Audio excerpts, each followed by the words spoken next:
everyone, today I want to show you this really neat card and treat holder. Inside I have a package of my favorite, peanut butter M&Ms, but you can see that it would hold a Hershey bar. It slips right down inside there. You could also put Twizzlers in there, or even a Twix candy bar. And you have a really sweet little treat.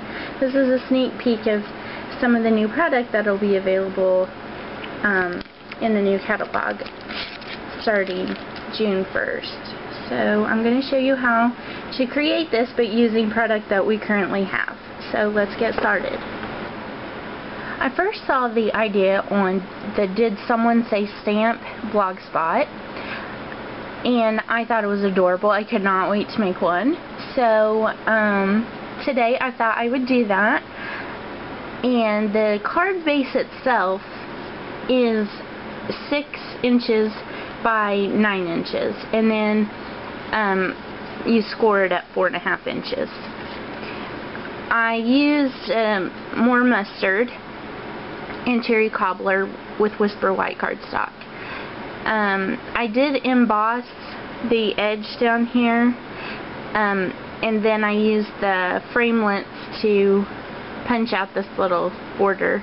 This is new ribbon available next catalog, and then this is the cherry cobbler scallop dots ribbon that we have.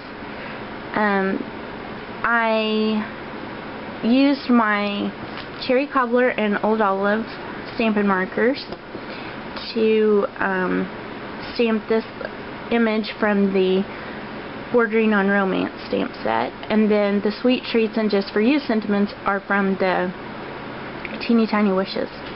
And then I ran that through my Big Shot with this folder, and then I just cut around it. I added some Dazzling Diamonds with my 2-way glue pen.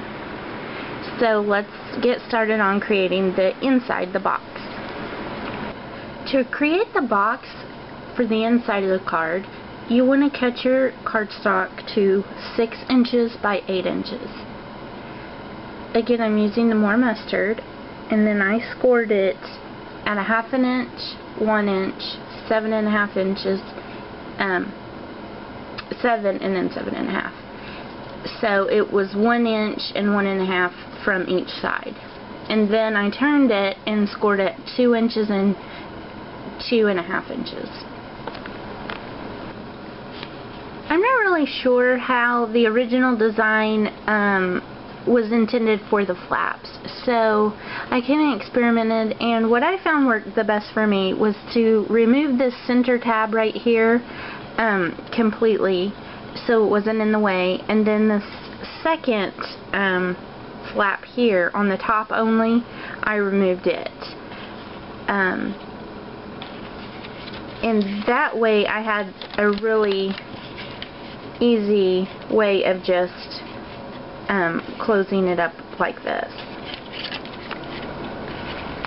If you wanted to put some designer paper in the back to layer it, you would want to cut your piece of designer paper or cardstock to 5 7/8 by 3 3/8, and that would leave an 8-inch border around the edges.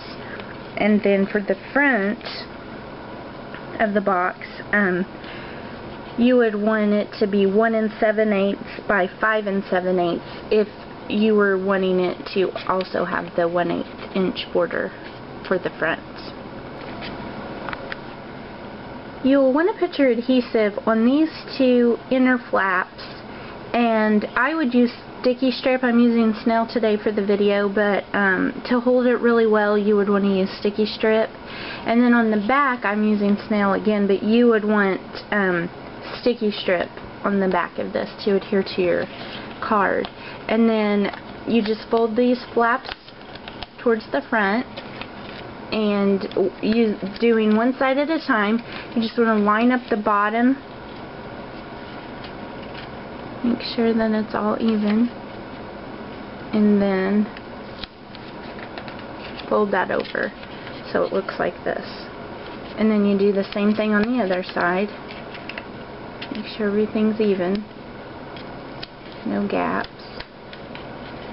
And then at this point you would just remove your sticky strip backing and place it on the card. You can put it all the way at the bottom edge, or you could leave a little bit of a border. I like to go all the way to the edge.